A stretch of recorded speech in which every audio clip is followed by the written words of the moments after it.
تستثنى.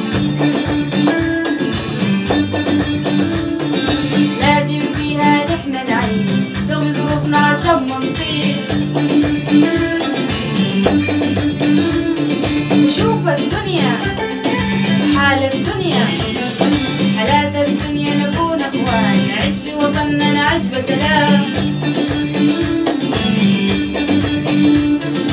شوف الدنيا حال الدنيا، شوف الدنيا وحال الدنيا، شوف الدنيا. هذه الحلقة برعاية سعيد. انا دارك في موضوع. عم موضوعك شنو؟ ان شاء الله خير. والله خير يا اخوي.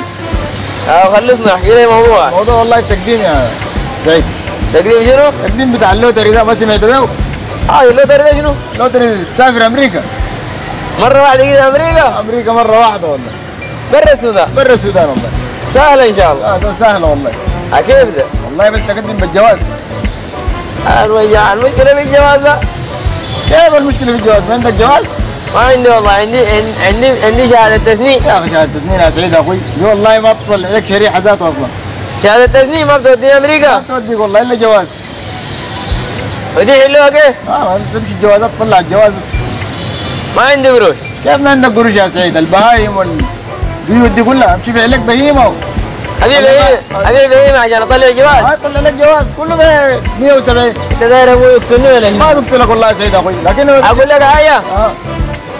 طلعوا جوازاتكم وامشي امريكا وخلونا ناكل امريكا. يا اخي اقعد يا زلمه، انا ماشي امريكا.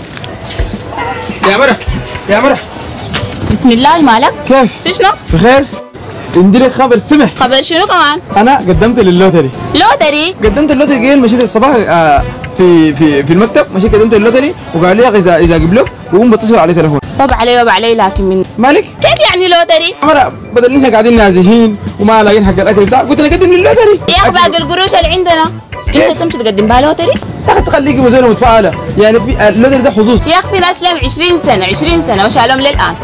يا مرة يا اخي اللوتري ده حظوظ، يعني انت في بقدم قبل ساعه ممكن يشيلوه عادي. الله ده ما كريم؟ فعلا الله كريم. كده هسه انا سمعت باقي لي تليفون. الو باي. يا عادل احمد. قدمت اللوتري لامريكا. جيبلوني؟ خلاص تمام تسلم. شنو قال شنو؟ جيبلوني في اللوتري يا مرة.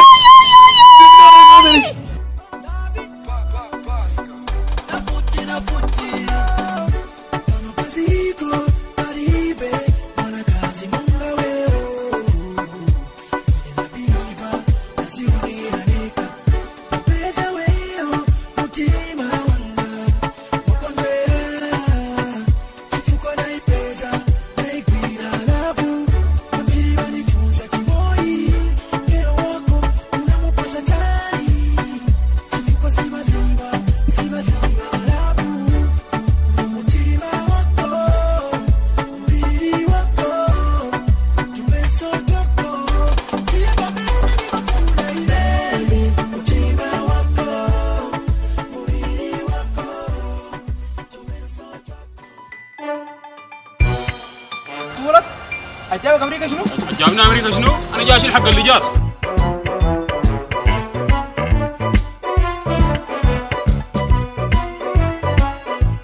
يعني الحين اغتراب؟ نقدر نسفك تراب؟